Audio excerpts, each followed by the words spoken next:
Good morning student, कैसे हैं आप सब लोग। आशा करता हूं कि आप सब लोग अच्छे ही होंगे। और जैसा कि आप सब लोगों को पता ही है कि लास्ट टाइम हम आपका ताम्र पाषाणिक संस्कृतियों का अध्ययन कर रहे थे, जिसमें हम भारत में विभिन्न राज्यों में स्थित ताम्र पाषाणिक स्थलों का देख रहे थे। पहला हमने राजस्थान देख लिया था। आज जो हमारा दूसरा राज्य है जहाँ स्थित हम ताम्र पाषाणिक स्थलों का अध्ययन करेंगे, वह हमारा मध्य प्रदेश। ठीक है, कौन सा हमारा मध्य प्रदेश। तो मध्य प्रदेश में हमारे मुख्यतः तीन ताम्र पाषाणिक स्थल हैं जहां से आपके एग्जाम में क्वेश्चन पूछे जाते हैं। पहला तो है आपका कायथ, दूसरा आपका मालवा, तीसरा आपका गुंगेरिया। क्या क्या क्या मैंने आपका कायथा, मालवा और गुंगेरिया, ये तीनों के तीनों ताम्र पाषाणिक स्थल कहाँ स्थित है, आपके मध्य प्रदेश में स्थित है। अब देखते हैं इन ताम्र पाषाणिक स्थलों में क्या क्या विशेष है। ठीक है, तो पहला आता हमारा कायथा, जिसे हम क्या बोलते हैं, कायथा संस्कृति भी बोलते हैं। ठीक है, तो देखो ये क्या था, आपका कायथा। ठीक है, तो आपसे पहला तो क्वेश्चन यही बनता है कि आपको जो कायथा नामक ताम्र पाषाणिक स्थल है वो कहाँ स्थित है, आपका मध्य प्रदेश स्थित है। ठीक है, तो ये क्या कहता है, जो हड़प्पा संस्कृति कनिष्ठ समकालीन थी। ठीक है, जो हमारी कायथा संस्कृति थी वो क्या थी, आपकी हड़प्पा संस्कृति की कनिष्ठ समकालीन। अब इसका अर्थ क्या समझे आप, कनिष्ठ समकालीन।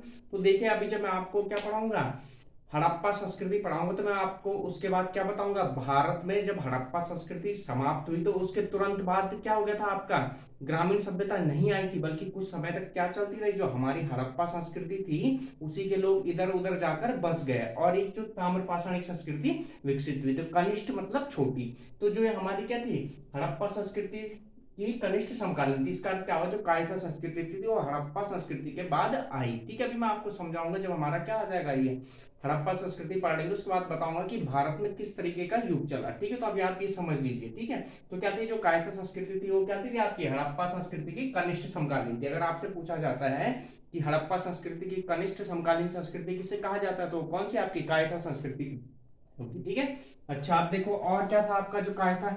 ठीक है, तो कायथा में एक घर से 29 कंगन और 2 अद्वितीय कुल्हाड़ियां।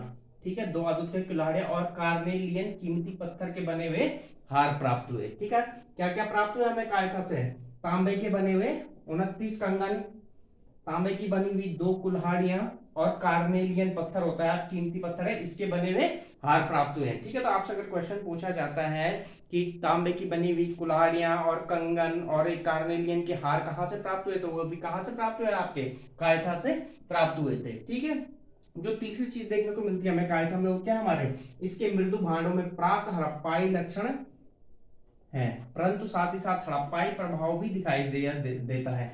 मतलब जो क्या थे हमारे, जो हमारे कायथा से मृदु भांड मिले थे वो क्या थे, आपके प्राक हड़प्पा, यानी हड़प्पा से पहले के जिस लोग जिस प्रकार के मृदु भांड बनाते थे उस तरीके के बने होते थे, लेकिन साथ ही साथ क्या था, इन पर हड़प्पाई प्रभाव भी दिखाई देता था।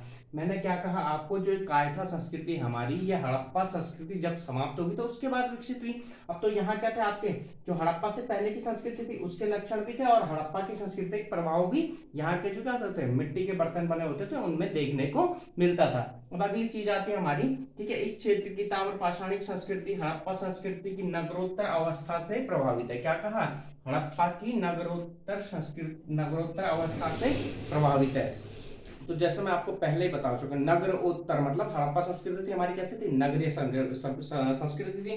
तो जब हड़प्पा संस्कृति खत्म होगी तो उसके नगरोत्तर, हड़प्पा नगरोत्तर, यानी जब हड़प्पा के नगर समाप्त हो गए उसके बाद का प्रभाव देखने को मिलता है। तो वही मैं आपको समझाने की कोशिश कर रहा हूँ।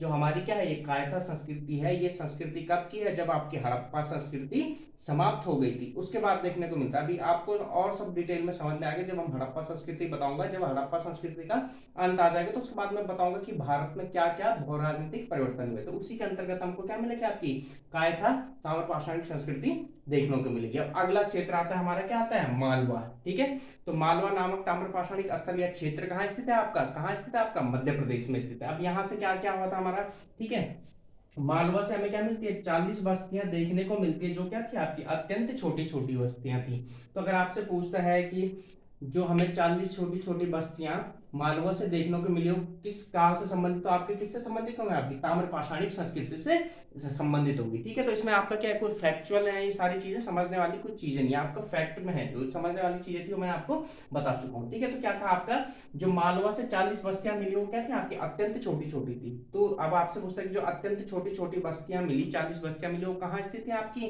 कहाँ स्थित है आपकी, मालवा में। पूछ देगा जो मालवा में अत्यंत 40 छोटी छोटी बस्तियां मिली, वो कौन से काल से संबंधित है, कौन से ताम्र पाषाणिक संस्कृति या काल से संबंधित है। अब दूसरी चीज है जो मालवा में हमें देखने को मिली, वो क्या मिली हमें, वृषभ यानी बैल की बनी हुई मिट्टी की मूर्तियां प्राप्त हुई। ठीक है, क्या मिली हमें, बड़ी संख्या में मालवा में, ठीक है, मिट्टी की बनी हुई मूर्तियां मिली, जो कि किसकी थी, आपकी बैल की थी। जिससे क्या पता लगता है कि जो हमारा क्या था, मालवा था वहां, ठीक है, जो वृषभ है ये क्या था आपका, धार्मिक रूप से उपयोग किया जाता था। किससे किया जाता था, आपका धार्मिक पंथ का प्रतीक था। किसका प्रतीक था, आपका धार्मिक पंथ का प्रतीक था। अर्थात जो मालवा में हमें वृषभ मृण मूर्तियां मिली हैं, वो क्या थी, वहां एक धार्मिक रूप से प्रयोग की जाती थी। जैसे भी हम हमारे घरों में भी क्या होते हैं, आपके मिट्टी के बने हुए भगवान की मूर्तियां देखे होंगे, तो उसी प्रकार जो मालवा में ये मिट्टी के बने हुए बैल की या सांड की मूर्तियां मिली है, वो क्या थे, उनके धार्मिक चिन्ह के रूप में प्रयोग होता था। ये दो खास बातें हैं आपकी मालवा से जो देखने को मिलती है। ठीक है, कि एक तो क्या है, मालवा में छोटी छोटी बस्तियां देखने को मिलती है, दूसरा यहाँ क्या मिला था आपको,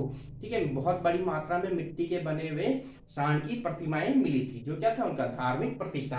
अब जो अगली और इंपॉर्टेंट चीज आती है आपकी, वो क्या है, आपका गुगेरिया। ठीक है, क्या आपका गुगेरिया, ये भी कहाँ स्थित है आपका, ये ताम्रपाषाणी स्थल, ये भी आपका मध्य प्रदेश में स्थित है। ठीक है, अब यहाँ से क्या होता है, जितने भी ताम्र पाषाणिक स्थल हैं उनमें जितने भी तांबे के औजार मिले हैं, तो उनमें सबसे ज्यादा औजार कहाँ मिले, हमारे बुगेरिया में ही मिले हैं। ठीक है, तो देखो मैंने लिख रखा है आपके सबसे बड़ी ताम्र पाषाणिक निधि, निधि यानी जो क्या आपके औजार वगैरह, ठीक है, निधि यहीं से प्राप्त हुई, जिसमें क्या था आपके 424 तांबे की औजार, कितने, 424 तांबे के औजार और 102 चांदी के पत्थर यानी चांदी की, ठीक है, चाकू टाइप के मिले हैं। कहां से मिले हैं, गुगेरिया से मिले। तो अब आपसे पूछा जाता है कि सबसे अधिक ताम्र पाषाणिक औजार किस स्थल से मिले, तो कौन सा स्थल आपका, गुगेरिया, जो कि कहां स्थित है आपका, मध्य प्रदेश में। कितने कितने मिले आपके, 424 तांबे के औजार और 102 चांदी के पात्र मिले। तो ये तीनों के तीनों स्थल कहाँ स्थित है, आपके मध्य प्रदेश में स्थित है, और जो कि क्या थे आपके परीक्षा की दृष्टि से बहुत ही ज्यादा महत्वपूर्ण थे। अब इसके बाद हम जो अगला क्षेत्र देखेंगे आपका, वो क्या होगा, आपका महाराष्ट्र में स्थित ताम्र पाषाणिक स्थलों के बारे में डिटेल से अध्ययन करेंगे। ठीक है, तो आपसे यही गुजारिश है कि हमारे चैनल को सब्सक्राइब कीजिए, और अगर आपको अच्छा लगे तो अपने दोस्तों के साथ शेयर भी कीजिए। बहुत बहुत धन्यवाद।